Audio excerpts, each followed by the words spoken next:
You know, it's clear from this hearing the Democrat talking points have come out. Both Senator Padilla and Senator Booker spent a great deal of time talking about, quote, red states. There's a reason they were talking about red states, because unfortunately most red states have blue cities, and that's where the crime is. If you want to look at in 2023, the large cities with the most homicides per 100,000 people, number one was New Orleans, Louisiana. Number two was Memphis, Tennessee. Number three was St. Louis City. Number four was Baltimore City. Number five was Washington, D.C. Democrat crime policies kill people. Soros DAs who let murderers out of jail kill people. When you don't prosecute violent criminals, innocent victims die. Right here in Washington, D.C., in 2012, murders in D.C. totaled fewer than 100. By 2023, murders had nearly tripled, 274 lives taken in a single year. These are the real-world consequences of Democrat crime policies that let murderers go. It is very simple cause and effect. If you release murderers onto the street, they will kill people, and they do it all across the country. And we need to understand these are not just numbers. Here are some of the faces behind those numbers.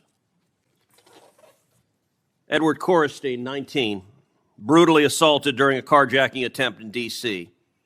Eric Tarpinian Jakim, 21, a young congressional intern gunned down in the capital city. Honesty Cheadle, 3 years old, just a toddler, killed by stray gunfire.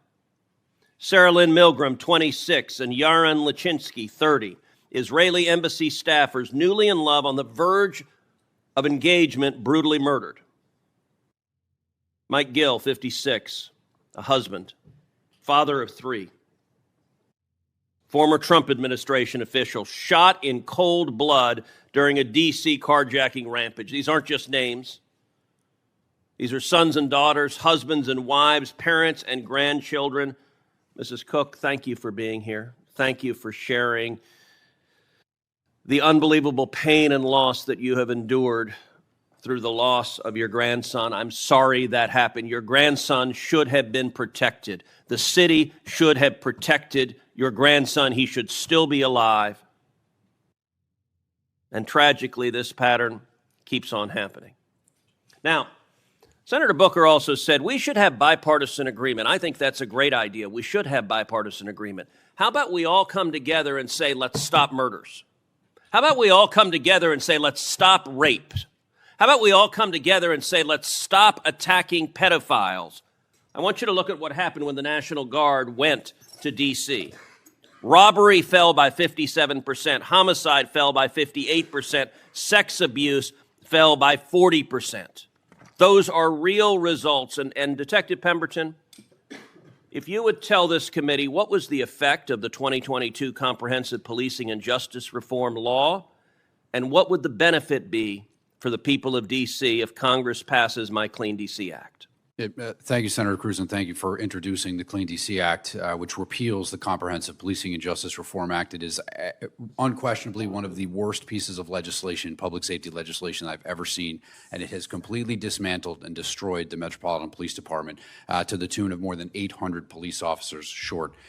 It has eliminated their bargaining rights. It has eliminated their due process rights. It has changed the use of force policy so that facts unknown to officers can be used against them in charging them criminally. It exposes all of their personnel records to public databases. I could go on and on. It is an 86-page bill. Each subtitle in that bill is worse than the last, and it was designed to defund and destroy the police department. It was designed to hamstring police officers and make sure that criminals, even when convicted, would be protected from being held accountable. Repealing that bill is everything. It is the alpha and the omega of fixing criminal justice in the District of Columbia, and we must repeal that as soon as possible. This is what we have been shouting from the rooftops for 5 years. We knew it when we saw the language in the bill that it was going to be devastating. No one would listen to us. And thankfully now, thanks to your bill and Congressman Clyde's bill on the House side, we can actually get this bill repealed so we can get back to fixing the police department and bringing crime down permanently in the nation's capital. And Detective Pemberton, you're the head of the D.C. Police Officers Union. Yes, sir. In your judgment, passing the Clean D.C. Act would make Washington, D.C. safer, would reduce murders, would reduce violent crime. Permanently, yes, sir. And I would point out again, Senator Booker, and it seems none of the Democrats are here now, Senator Booker said we should be bipartisan. I can think of few issues that are more natural for bipartisanship than stopping crime. It used to be the case. You know, this committee used to work together when it came to violent crime. It's only been in the last few years that elected Democrats have decided that releasing violent criminals is something to be celebrated. Earlier, Mr. Taylor made reference to Soros DAs. George Soros has spent millions of dollars electing DAs all over the country who turn around and let violent criminals go. The Democrat Party unleashed the crazy with the Abolish the Police movement. And the Abolish the Police movement wasn't just in the abstract. Cities all across the country slash funding for police. Minneapolis slashed the funding for police. The NYPD cut its funding over $1 billion. Sadly, Austin, Texas cut the funding for its police $150 million. When you take police off the streets, people die. There's a direct cause and effect, but there are two ways to abolish the police. One is going after the police themselves, which Democrats have decided that is their party position. But the second way you abolish the police is you put in place Soros DAs who just won't charge anyone. That means the police cannot do their job because when they arrest a murderer, a Soros DA turns around and lets them go. When they arrest a carjacker, a Soros DA turns around and lets them go. And for the life of me, I do not understand why Democrats are not celebrating the reduction in crime, go back to the reduction in crime in D.C., that we've seen with the guard on the ground. You should be cheering a 57% decrease in crime, robbery, a 58% decrease in homicide. There are people in D.C. alive because the guard is there, and not a single Democrat is saying, that's good.